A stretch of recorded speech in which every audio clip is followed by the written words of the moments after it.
giving $21 million to India? They got a lot of money there. 2115 million $US सरकार किसकी थी? Congress party. संघ आज से नहीं, दशकों से अमेरिका से पैसे ले रहा है। उन ताकतों पर प्रतिघात करना हमारा राष्ट्र धर्म है। डोनाल्ड ट्रंप और नरेंद्र मोदी जी एक सिक्के के दो पहलू हैं। देश में 20,000 से ज्यादा संगठन उन्होंने अपनी दुकानें बंद कर दी जो विदेशों से धन लेते थे।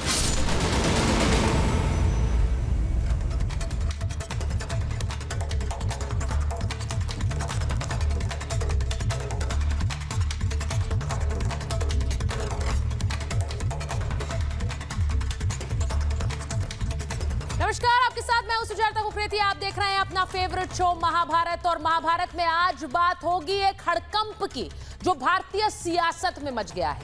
अमेरिकी राष्ट्रपति डोनाल्ड ट्रंप के एक खुलासे ने भारत में हड़कंप मचा दिया। आप समझिए कि भारत में सियासी भूचाल सा आ गया है। अमेरिका की एक संस्था है USAID, United states agency for international development. USAID ने भारत को चुनाव के लिए $2 करोड़ 10 लाख यानी कि $21 मिलियन दिए। $21 मिलियन रुपयों में 182 करोड़ रुपए होते हैं। अब डोनाल्ड ट्रंप का कहना है, तस्वीरें चलाइए, कि यह पैसा भारत के चुनावों में वोटर टर्नआउट बढ़ाने के लिए दिया गया था, लेकिन इसका मकसद कुछ और नहीं बल्कि मौजूदा सरकार को सत्ता से हटाना था। जी हां, सही सुना है आपने। डोनाल्ड ट्रंप ने कहा है भारत में मतदान प्रतिशत बढ़ाने के लिए $2 करोड़ 10 लाख दिए गए। हमें भारत में मतदान प्रतिशत बढ़ाने के लिए इतने करोड़ डॉलर खर्च करने की क्या जरूरत थी? मुझे लगता है कि किसी और को सत्ता में लाने की कोशिश की जा रही थी। हमें भारत सरकार को बताना होगा, हमें भारत सरकार को यह बताना होगा। अब आप सोच लीजिए, डोनाल्ड ट्रंप के इस बयान के बाद बीजेपी ने कांग्रेस पर लगातार हमला शुरू कर दिया है। बीजेपी ने कांग्रेस पर मोदी सरकार की सुपारी देने का आरोप लगा दिया है। नरेंद्र मोदी का कि सरकार का तख्ता पलट करने की कोशिश हो रही थी क्या? जो पैसा अमेरिका से आ रहा था, क्या उससे मोदी सरकार को हटाने की कोशिश थी? क्योंकि यह पैसा भारत में आया और भारत से जिन एनजीओज को, जिन संस्थाओं को यह पैसा गया, उनका सीधा लिंक जॉर्ज सोरोस से है। जॉर्ज सोरोस अमेरिकी उद्योगपति है जो मोदी विरोधी माने जाते हैं, और मोदी विरोधी सोरोस का एक लिंक राहुल गांधी से बीजेपी बार बार बताती है। सोरोस और राहुल की भी तस्वीरें चलाइए जरा।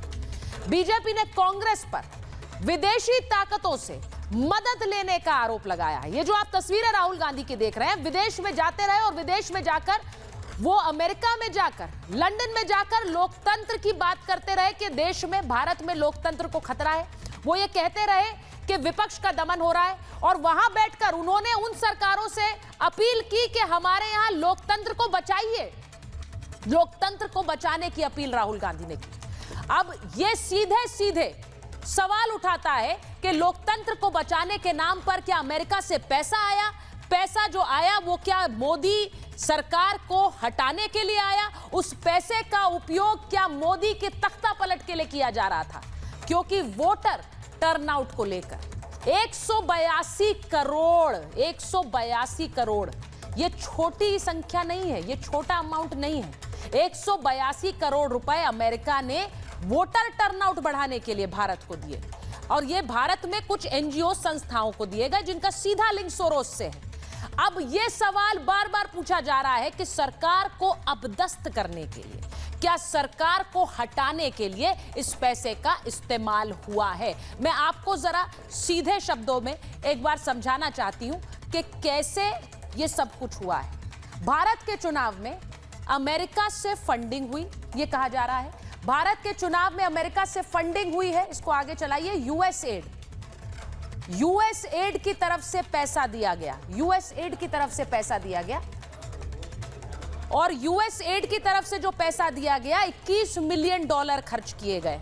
$21 मिलियन यानी कि 182 करोड़ रुपए होते हैं।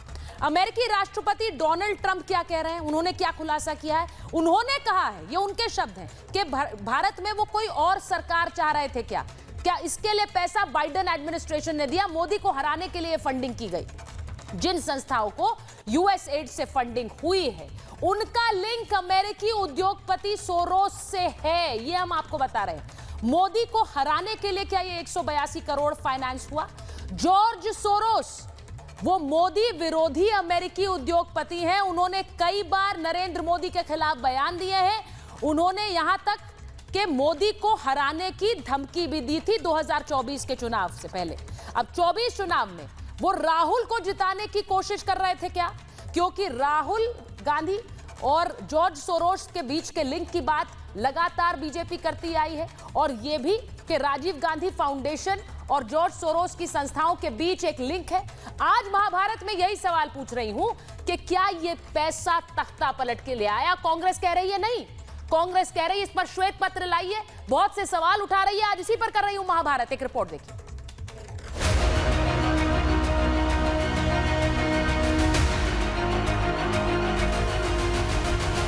2024 के लोकसभा चुनाव में बीजेपी 400 सीटों का दावा कर रही थी, लेकिन जब नतीजे आए तो वो 240 सीटों पर ही सिमट गई।